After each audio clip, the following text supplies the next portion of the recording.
조선 왕조 500년 역사 속에서 한 여인의 이름은 유독 격정적인 파란과 함께 회자되곤 합니다. 그녀는 왕의 지극한 사랑을 한몸에 받으며 오늘 우리는 그 미스터리하고도 슬픈 운명의 주인공 장희빈의 발자취를 따라가 보려 합니다. 어떻게 그녀가 한나라의 왕을 사로잡고 권력의 정점에 설 수 있었는지, 그리고 왜 그 모든 것을 잃고 파멸할 수밖에 없었는지, 그 숨겨진 진실과 매 순간의 선택들을 함께 탐구하며 역사 속에 깊이 뿌리내린 인간 본연의 욕망과 비극적인 삶을 심도 깊게 들여다볼 예정입니다. 장희빈의 이야기는 단순한 옛 이야기가 아니라 시대를 초월하여 우리에게 많은 질문을 던지고 있으니까요. 그럼 이제 시간의 문을 열고 숙종 6년 1680년의 조선으로 함께 떠나볼까요? 이해. 한 젊은 왕의 눈에 띄어 특별한 운명을 시작하게 된 여인이 있었으니 바로 오늘 이야기의 주인공 장옥정입니다. 그녀는 역관의 집안에서 태어나 미천한 신부는 아니었으나 결코 왕의 여인이 될 수 있으리라 상상하기 어려운 배경을 가졌었죠. 어린 시절부터 뛰어난 미모와 영민함을 겸비했던 그녀는 일찍이 궁궐에 입궁하여 궁녀의 신분으로 생활하게 됩니다.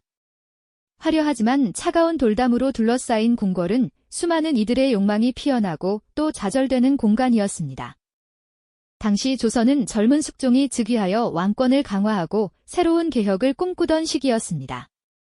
하지만 서인과 남인으로 나뉜 붕당 간의 대립은 극심했고 조정은 늘 불안정한 정국 속에 놓여 있었죠. 이런 혼란스러운 분위기 속에서 숙종은 왕실의 권위를 세우고 나라를 바로잡으려는 강한 의지를 가지고 있었습니다.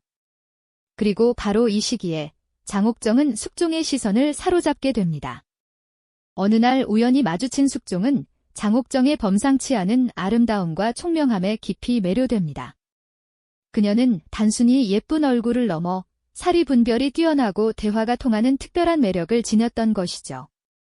숙종은 그녀에게 마음을 빼앗겼고 둘은 은밀하게 서찰을 주고받으며 사랑을 키워나갔습니다. 젊은 왕의 뜨거운 마음은 궁궐의 차가운 공기마저 녹일 듯했습니다.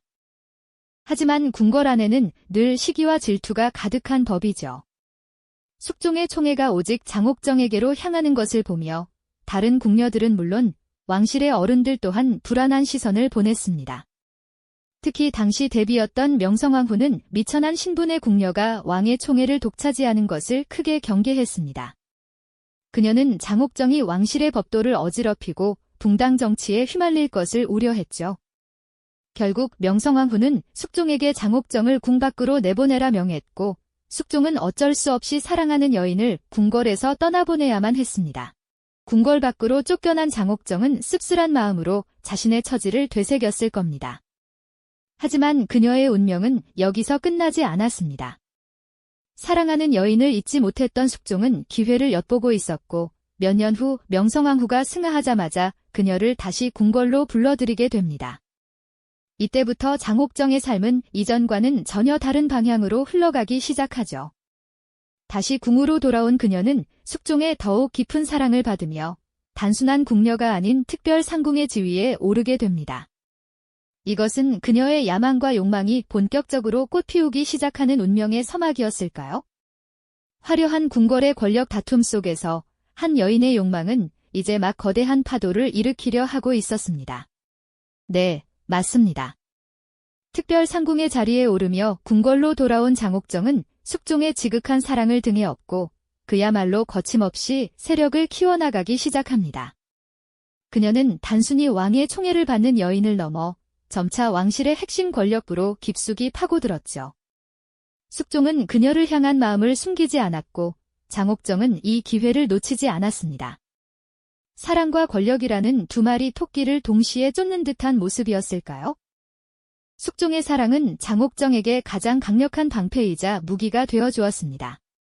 그녀는 궁궐 내 여러 세력과 연을 맺으며 자신의 입지를 단단히 다졌고 그 과정에서 기존 왕비였던 인현왕후와의 갈등은 피할 수 없는 수순처럼 깊어지기 시작했습니다. 두 여인의 대립은 단순한 질투를 넘어 정치적 파벌 싸움으로 번져나갔습니다. 당시 서인 세력은 인현왕후를 지지했고 남인 세력은 장옥정에게 기대를 걸었으니까요. 이러한 갈등의 정점에 장옥정의 임신 소식이 전해집니다. 그것도 숙종의 첫 아들을 잉태했다는 소식은 궁궐 전체를 뒤흔들었죠. 왕실의 대를 이을 원자를 낳았다는 것은 장옥정에게 그 어떤 권력보다도 강력한 힘을 실어주는 일이었습니다. 숙종은 기쁨을 감추지 못하고 이 아이를 원자로 책봉하려 했죠. 하지만 인현왕후를 비롯한 서인 세력은 아직 젊은 왕비에게 다른 아들을 낳을 기회가 있다며 이를 반대했습니다. 숙종은 자신의 뜻을 굽히지 않았습니다. 사랑하는 장옥정의 아들을 원자로 삼으려는 왕의 의지는 그 어떤 반대도 막을 수 없었죠. 이 과정에서 숙종은 서인 세력을 대거 숙청하고 남인 세력을 등용하는 대대적인 환국을 단행합니다. 이것이 바로 기사환국입니다. 이 사건으로 인현왕후는 폐위되어 궁궐 밖으로 쫓겨나고 장옥정은 마침내 꿈에 그리던 중전의 자리에 오르게 됩니다. 단순한 궁녀에서 특별 상궁으로, 그리고 이제는 조선의 국모인 왕비의 자리에까지 오른 장옥정의 드라마틱한 인생 역정은 과연 어디까지 이어질까요? 그녀는 숙종의 절대적인 사랑과 지지 속에 명실상부한 권력의 정점에 서게 됩니다. 왕비로서의 화려한 즉위식은 그녀의 위상을 만천하에 과시하는 순간이었죠. 모든 이의 시선이 그녀에게로 향했고 그녀의 말 한마디는 곧 법이 되는 듯 했습니다. 하지만 권력의 정점은 언제나 그림자를 들이우기 마련이죠. 숙종의 지극한 사랑을 받으며 왕비가 된 장희빈, 이제 그녀는 장희빈이라는 이름으로 역사에 기록됩니다. 그녀의 야망은 채워졌지만 그 과정에서 그녀는 많은 것을 잃어가고 있었을지도 모릅니다. 권력을 손에 쥐었을 때 인간의 욕망은 더욱 커지기 쉽습니다. 장희빈 역시 예외는 아니었을까요? 왕비가 된 후 장희빈은 이전과는 사뭇 다른 모습을 보이기 시작합니다. 그녀는 자신의 친정 세력을 과도하게 등용하고 반대파를 숙청하는데 더욱 거침이 없어졌죠.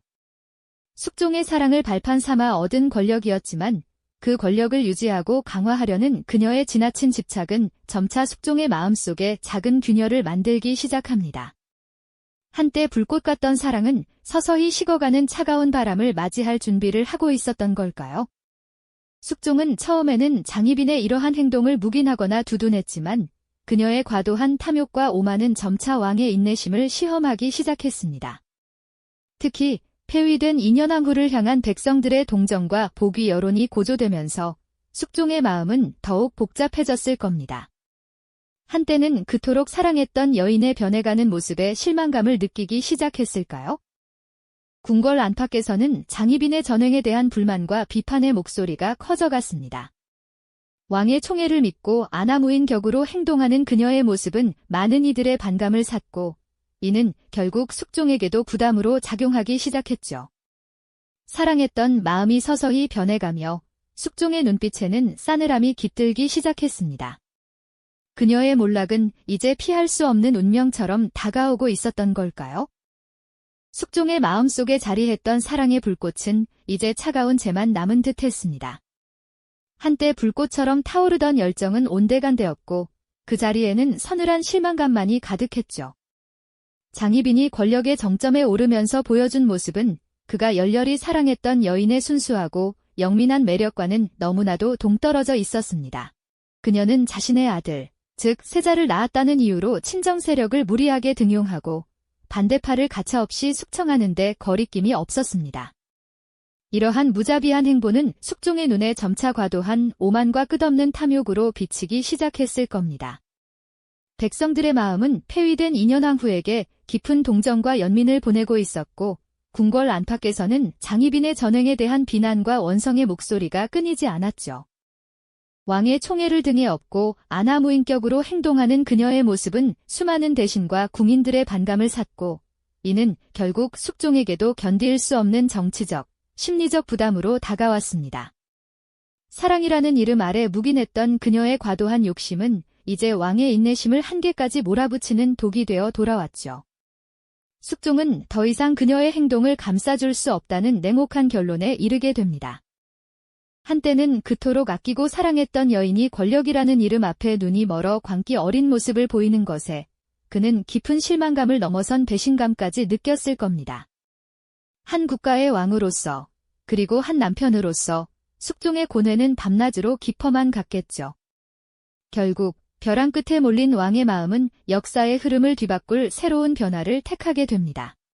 바로 폐위되었던 인현왕후를 다시 왕비의 자리로 불러들이는 것이었습니다. 1694년 숙종은 마침내 인현왕후의 복위를 명하는 교지를 내립니다.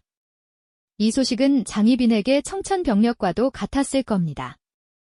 온 세상을 다 가진 듯했던 그녀의 삶은 한순간에 산산이 부서져 내리는 듯한 엄청난 충격을 주었을 테니까요. 한때 모든 것을 잃고 쓸쓸히 궁밖을 떠돌던 인현왕후는 다시금 위풍당당하게 왕비의 자리로 돌아왔고 장희빈은 왕비의 자리에서 희빈으로 강등되어야 했습니다. 권력의 정점에서 한순간에 나락으로 떨어진 그녀의 심정은 과연 어떠했을까요? 모든 것을 잃을지도 모른다는 극심한 불안감과 절망, 그리고 복수심이 그녀를 걷잡을 수 없이 덮쳤을 겁니다. 그러나 장희빈은 결코 쉽게 물러설 여인이 아니었습니다. 자신의 권좌를 되찾기 위해 혹은 적어도 현재의 위치를 필사적으로 지키기 위해 발버둥 치기 시작하죠. 그녀의 눈빛에는 이전과는 비교할 수 없는 광기 어린 집착과 함께 깊이를 알 수 없는 어두운 그림자가 드리워지기 시작했습니다. 이 모든 상황이 그녀를 더욱 위험한 길로 이끌고 있었던 것이죠. 이때부터 장희빈의 행동은 더욱 예측 불가능하고 위험한 방향으로 흘러갑니다. 인현왕후의 복위에 대한 걷잡을 수 없는 분노와 자신의 몰락에 대한 극심한 불안감을 주체하지 못한 그녀는 결국 금지된 주술에 손을 대고 맙니다. 궁궐 깊은 곳, 아무도 모르는 은밀한 처소에서 인현왕후를 저주하고 해하려는 끔찍한 의식을 비밀리에 행했다는 소문이 돌기 시작했죠. 자신의 처소에 신당을 차리고 인현왕후를 해하려는 저주의 인형을 묻어두는 등의 섬뜩한 행위는 단순한 미신을 넘어 왕실의 근간을 뒤흔드는 중대한 범죄이자 역모로까지 여겨졌습니다. 이러한 불길한 소문은 빠르게 숙종의 귀에까지 들어갔고 이는 숙종이 장희빈에게 완전히 등을 돌리는 결정적인 계기가 됩니다. 왕의 사랑은 이미 싸늘하게 식어버렸고 이제 그 자리는 깊은 실망감과 형언할 수 없는 배신감으로 채워졌습니다. 한때 불꽃 같던 사랑은 이제 돌이킬 수 없는 증오의 그림자를 드리우기 시작한 것이죠. 숙종은 장희빈의 이러한 섬뜩한 주술 행위들을 더 이상 용납할 수 없었습니다. 한나라의 국모가 되어야 할 여인이 미신에 빠져 왕실의 안녕을 해치려 했다는 사실은 그에게 엄청난 충격과 걷잡을 수 없는 분노를 안겨주었을 겁니다. 그녀의 지나친 욕망과 비뚤어진 집착이 결국 스스로를 돌이킬 수 없는 벼랑 끝으로 내몰고 있었던 겁니다. 궁궐의 모든 시선은 이제 장희빈의 비극적인 몰락을 예견하고 있었을까요? 그녀의 운명은 이미 정해진 수순을 밟고 있었던 것은 아닐까요? 사랑이 증오로 변해가는 이 비극적인 감정의 소용돌이 속에서 장희빈은 과연 어떤 마지막 선택을 하게 될까요? 그녀의 파멸은 이제 피할 수 없는 잔혹한 현실로 다가오고 있었던 것이죠.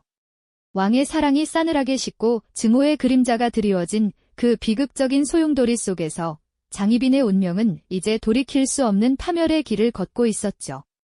모든 궁궐의 시선이 그녀의 몰락을 예견하는 듯한 싸늘한 분위기 속에서 마침내 그녀의 비극적인 종말을 알리는 결정적인 사건이 일어나고 맙니다.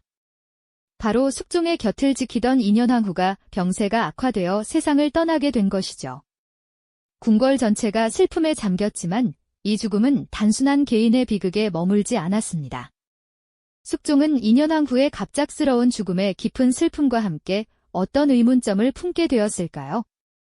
그리고 얼마 지나지 않아 궁궐 깊숙한 곳에서 벌어진 섬뜩한 주술 행위의 실체가 서서히 드러나기 시작합니다. 인현왕후를 저주하고 해하려 했던 장희빈의 끔찍한 무고 사건이 만천하에 밝혀진 것이죠. 그녀가 신당을 차려 인현왕후의 쾌차를 비는 척하면서도 실제로는 저주의 굿판을 벌이고 있었다는 사실은 숙종에게 이루 말할 수 없는 충격과 배신감을 안겨주었을 겁니다. 한때 그토록 사랑했던 여인이자 자신의 아들을 낳은 어머니가 이런 끔찍한 일을 저질렀다는 사실은 숙종에게는 단순한 분노를 넘어선 정신적 고통이었을 겁니다. 밤마다 잠 못 이루며 어둠 속에서 고뇌하는 숙종의 모습이 그려지지 않으시나요? 왕으로서의 권위와 정의, 그리고 한 인간으로서의 부모된 도리 사이에서 그는 깊은 갈등에 빠졌을 겁니다. 사랑과 권력을 줬던 장희빈의 지나친 욕망이 이제는 왕의 마음마저도 갈기갈기 찢어놓고 있었던 것이죠. 결국 숙종은 비통한 마음으로 결단을 내리게 됩니다. 국가의 기강과 왕실의 존엄을 바로 세우기 위해, 그리고 더 이상 왕실에 불미스러운 일이 생기는 것을 막기 위해 그는 장희빈에게 사약을 내리라는 비극적인 명령을 하달합니다. 한때는 온 세상의 사랑을 독차지했던 여인, 권력의 정점에 섰던 장희빈이었지만 그녀의 마지막은 너무나도 처참하고 쓸쓸한 것이었습니다. 사약을 들고 들어서는 나인의 모습 앞에서 그녀는 과연 어떤 심정이었을까요? 절규하는 장희빈의 마지막 순간은 어쩌면 그녀의 맹목적인 욕망이 초래한 파멸의 클라이맥스를 여실히 보여주는 장면이었을 겁니다. 한 인간의 끝없는 욕망이 결국 사랑을 파괴하고 자신의 목숨마저 앗아가는 비극적인 결과를 낳았다는 사실은 우리에게 깊은 생각할 거리를 던져줍니다. 숙종의 고뇌 어린 선택과 장희빈의 비극적인 최후는 조선 왕실 역사에 지울 수 없는 상처를 남겼을 뿐만 아니라 후대에도 두고두고 회자되는 이야기가 되었죠. 장희빈의 이야기는 단순한 옛날 이야기가 아닙니다. 권력을 향한 맹목적인 욕망이 어떻게 한 개인의 운명뿐 아니라 국가의 역사까지 뒤흔들 수 있는지를 생생하게 보여주는 거울이죠. 오늘날 우리 사회에서도 여전히 반복되는 권력 다툼과 인간관계 속에서 우리는 장희빈의 이야기에서 무엇을 배울 수 있을까요? 그녀의 비극적인 삶은 시대를 초월하여 인간 본연의 욕망과 그 한계에 대한 깊은 질문을 던지고 있습니다. 이 영상이 도움이 되셨다면 좋아요와 구독 부탁드립니다. 여러분의 응원이 제게 큰 힘이 됩니다. 다음 영상에서도 더 유용한 정보를 공유하겠습니다. 감사합니다.